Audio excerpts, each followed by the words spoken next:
बिस्मिल्लाहिर्रहमानिर्रहीम। उस्मान एग्रीकल्चर च दोस्तों वैलकम करते हैं। उम्मीद है कि दोस्त कारो आफियत दे नाल होणगे। माशाअल्लाह पंजाब गल्ला मंडी के अंदर गंदम बड़ी मकदार के अंदर आ रही है।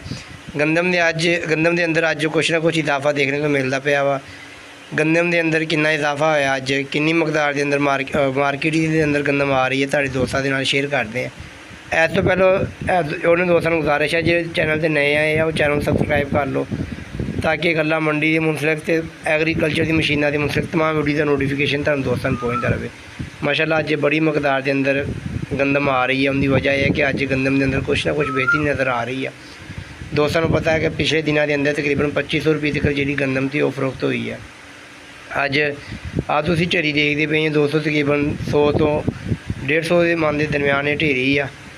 माशाअल्लाह तकरीबन ये जी ढेरी आ 2700+ रुपये फरोख्त हुई है।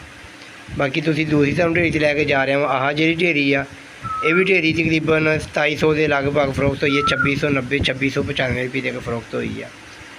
दोस्तों आप गल्ला मंडी के अंदर गंदम के अंदर बेहतरी नज़र उदों ही आऊगी, अगस्त अक्तूबर तो बाद कुछ ना कुछ बेहतरी नज़र आऊगी।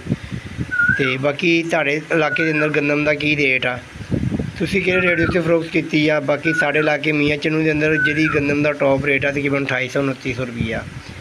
तुसी अपने इलाके की वीडियो और गंदम का रेट सानू कमेंट बॉक्स से लाजमी दसो। अल्लाह हाफिज़।